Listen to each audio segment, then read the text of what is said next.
କେଶସ୍ତୂପ ପୃଥିବୀର ପ୍ରଥମ ବୌଦ୍ଧ ସ୍ତୂପ। ଏହା ଚାରେକା ନିକଟରୁ ମାତ୍ର 2 କିଲୋମିଟର ଦୂରରେ ଅବସ୍ଥିତ। ଆଜି ଆମେ ଦେଖିବା କେଶସ୍ତୂପର ମନୋହର ପରିବେଶ, ଚିତ୍ତାକର୍ଷକ ପରିବେଶ, ଯାହା ଦର୍ଶକଙ୍କୁ ବିମୋହିତ କରିଦିଏ। ବୁଦ୍ଧଦେବଙ୍କର ଶିଷ୍ୟ ତପସ୍ୱୀ ଓ ଭଲ୍ଲିକ ବୁଦ୍ଧଦେବଙ୍କର କେଶ ଆଣି ଏଠି ସ୍ତୂପ ସ୍ଥାପନ କରି ବୌଦ୍ଧ ବିହାର ପ୍ରତିଷ୍ଠା କରିଥିଲେ। ଲୋକ ଲୋଚନର ଅଡ଼ୁଆଳରେ ରହିଯାଉଥିବା ଏହି ବୌଦ୍ଧ ବିହାର ସମ୍ପର୍କରେ ଆଜି ଆମେ ଏକ ନୂତନ ପ୍ରୟାସ କରିଛୁ ଆମ୍ଭ ଚ୍ୟାନେଲ୍ ମାଧ୍ୟମରେ।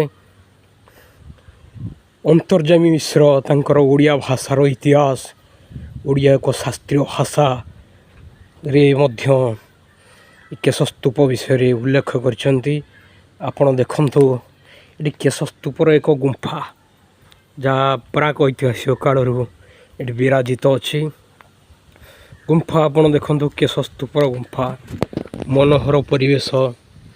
ଆମ୍ଭେ କେଶସ୍ତୂପର ସଂଗ୍ରହାଳୟ ଆପଣଙ୍କୁ ଦେଖାଉଥିଲୁ। ଆଜି ଆମେ ଦେଖେଇବୁ କେଶସ୍ତୂପର ସେ ସ୍ତୂପ। ଆଜି ଆମେ ଲୋକଲୋଚନକୁ ଆଣିବୁ ଆମ ଚ୍ୟାନେଲ୍ ମାଧ୍ୟମରେ। ପୃଥିବୀର ପ୍ରଥମ ବୌଦ୍ଧ ସ୍ତୂପ, ବୁଦ୍ଧଦେବଙ୍କର ଶିଷ୍ୟ ତପସ୍ୱୀ ଭଲ୍ଲିକ ତାଙ୍କର କେଶ ଆଣି ଏଠି ସ୍ଥାପନ କରିଥିଲେ। ଏଠି ଯେଉଁ ଶିଳାଲିପି ମିଳିଛି, ଓଡ଼ିଆ ଭାଷା ତତ୍ତ୍ୱବିତ୍, ଓଡ଼ିଆ ଲିପି ତତ୍ତ୍ୱବିତ୍ ଡକ୍ଟର ଜୟପ୍ରକାଶ, ଆର୍କୋଲୋଜିକାଲ୍ ଡିପାର୍ଟମେଣ୍ଟର ଉପନିର୍ଦ୍ଦେଶକ, ସିଏ ଯେଉଁ ଶିଳାଲେଖ ପାଇଛନ୍ତି, ଓଡ଼ିଆ ଭାଷାର ପ୍ରାଚୀନ ନିଦର୍ଶନ କେଶସ୍ତୂପ ଶିଳାଲିପିରୁ ମିଳିଥିବାର ପ୍ରମାଣିତ ହେଲା। ଓଡ଼ିଆ ଶାସ୍ତ୍ରୀୟ ମାନ୍ୟତା ପାଇବାରେ ମଧ୍ୟ ଏହାର ଏକ ପ୍ରମୁଖ ଭୂମିକା ରହିଛି।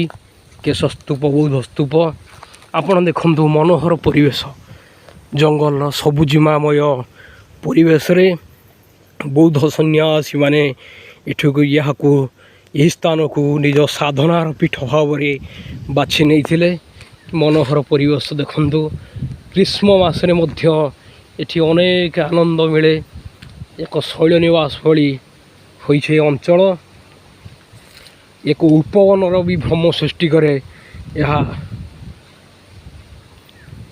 ଅନେକ କିଛି ଉନ୍ନତିମୂଳକ ହୋଇପାରିବ, କିନ୍ତୁ ସରକାର ଏଥିପ୍ରତି ଦୃଷ୍ଟି ଦେଉନାହାନ୍ତି। ଆମେ ବର୍ତ୍ତମାନ ଯିବା କେଶସ୍ତୂପ ନିକଟକୁ। ଆମେ ପୂର୍ବରୁ କେଶସ୍ତୂପ ସଂଗ୍ରହାଳୟକୁ ଆମେ ଆପଣଙ୍କୁ ଦେଖାଇଥିଲୁ।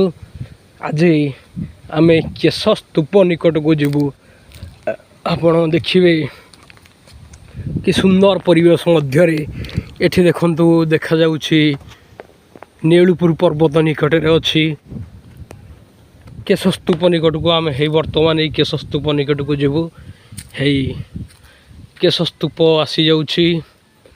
ଆସିଗଲା। କି ସୁନ୍ଦର ମନୋହର ପରିବେଶ ଆପଣ ଦେଖନ୍ତୁ। ଏଠି ଦେଖନ୍ତୁ କି ସୁନ୍ଦର ଭାବରେ ନିର୍ମିତ ହୋଇଛି। ଏକ ବୃକ୍ଷ ମୂଳରେ ପସ୍ତର ଆଚ୍ଛାଦନ କରାଯାଇଛି। ଏଠି ବୌଦ୍ଧ ଭିକ୍ଷୁମାନେ ବସନ୍ତି।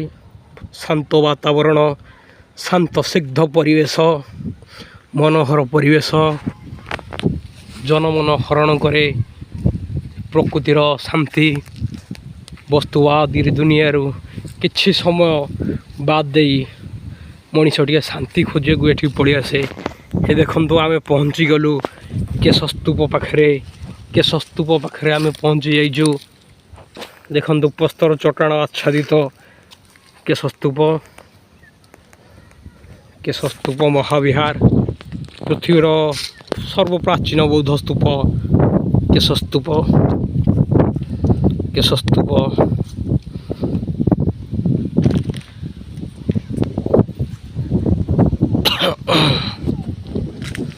ଆପଣ ଦେଖନ୍ତୁ, ଆମେ ତାର ଚାରିପାଖେ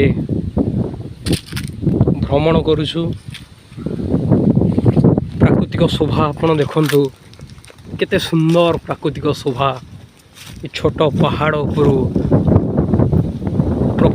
କେତେ ମନୋହର ଦେଖାଯାଏ। ନିକଟରେ ଏକ ଛୋଟ ସହର ଗଢ଼ି ଉଠିଛି ଜାରକା ନେଉଳପୁର। ବାତାବରଣ ଶାନ୍ତ ଶୀଘ୍ର ବାତାବରଣ। କେଶସ୍ତୂପ ମହାବିହାରକୁ ଆମେ ଆମ ଚ୍ୟାନେଲ ମାଧ୍ୟମରେ ଆପଣମାନଙ୍କୁ ଆଜି ଦେଖାଉଛୁ। ଆଉ କେଉଁଦିନ ଆହୁରି ବିସ୍ତୃତ ଭାବରେ ବର୍ଣ୍ଣନା କରିବୁ। ଦେଖନ୍ତୁ, ଏଠି ମଧ୍ୟ ବୌଦ୍ଧ ସନ୍ନ୍ୟାସୀମାନଙ୍କର ବସିବା ଲାଗି ଏକ ଚୌପାଠି ନିର୍ମିତ ହୋଇଛି। ବୃକ୍ଷ ତଳେ, ବୋଧିଦ୍ରୁମ ତଳେ।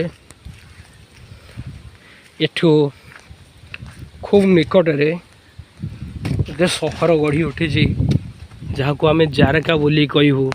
ଏହା ମଧ୍ୟ ଏକ ଐତିହାସିକ ସ୍ଥଳ।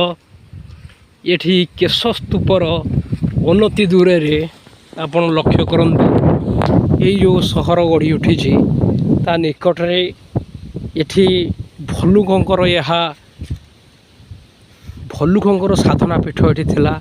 ନିକଟରେ ଏଇ ଯେଉଁ ଜାରକା ଦେଖାଯାଉଛି, ଜାରକା ନିକଟରେ ଦେଉଳି ପାହାଡ଼, ଏଠି ତପସ୍ୱୀଙ୍କର ହେଉଛି ସାଧନାସ୍ଥଳୀ ଥିଲା। ଏ ଜାରକା ପାହାଡ଼ରେ ସେଠି ଭଲ୍ଲୁକଙ୍କର ସାଧନା ପୀଠ।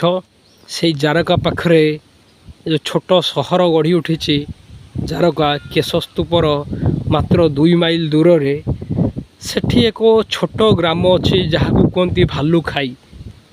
ଅପଭ୍ରଂଶ ହୋଇକି ଭଲ୍ଲୁକଙ୍କ ନାଁରେ ସେଇ ଗାଁ ଗଢ଼ି ଉଠିଛି। ଦେଉଳି ପାହାଡ଼ର ପୁରା ପାଦ ଦେଶରେ ସେଇ ଗାଁ। ଏହାର ଏକ ଐତିହାସିକ ବିଶେଷତ୍ୱ ଅଛି। ଅନେକ ଜିନିଷ ଅପଭ୍ରଂଶ ଘଟି ବିକୃତ ହୋଇଥିଲେ ମଧ୍ୟ ଭଲ୍ଲୁକଙ୍କର ନାମ ଅନୁସାରେ ଭାଲୁଖାଇ ଗାଁ ଗଢ଼ି ଉଠିଛି। ଆମେ କେଉଁଦିନ ଯିବୁ ଭାଲୁଖାଇକି କଭରେଜ କରିବୁ, ସେ ଗାଁର ଐତିହ୍ୟ ବିଷୟରେ ଆପଣଙ୍କୁ ଦେଖାଇବୁ। ଦେଉଳି ପର୍ବତକୁ ମଧ୍ୟ ଯିବୁ ଆମ ଚ୍ୟାନେଲ ମାଧ୍ୟମରେ। ଆପଣ ଦେଖନ୍ତୁ, କେଶସ୍ତୂପ। ବର୍ତ୍ତମାନ ଆମେ କେଶସ୍ତୂପରେ ଅଛୁ, କେଶସ୍ତୂପ ମହାବିହାରରେ ଅଛୁ। ଏଠି ଅନେକ ଆମ୍ବ ଗଛ ମଧ୍ୟ ଗଢ଼ି ଉଠିଛି, ନିମ ଗଛ ଗଢ଼ି ଉଠିଛି, ଅଶ୍ୱତ୍ଥ ଗଛ, ବର ଗଛ ଗଢ଼ି ଉଠିଛି। ଏଠି ପର୍ଯ୍ୟଟକମାନଙ୍କର ଭୋଜି ଭାତ ଲାଗି ମଧ୍ୟ ବ୍ୟାପକ ବନ୍ଦୋବସ୍ତ ଅଛି, ଭଲ ବ୍ୟବସ୍ଥା ଅଛି। ଆମେ ମଧ୍ୟ ଛୁଟି ଦିନମାନଙ୍କରେ ଏଠି ଆସି ବୁଲାବୁଲି କରୁ, ଭୋଜି ଖାଉ।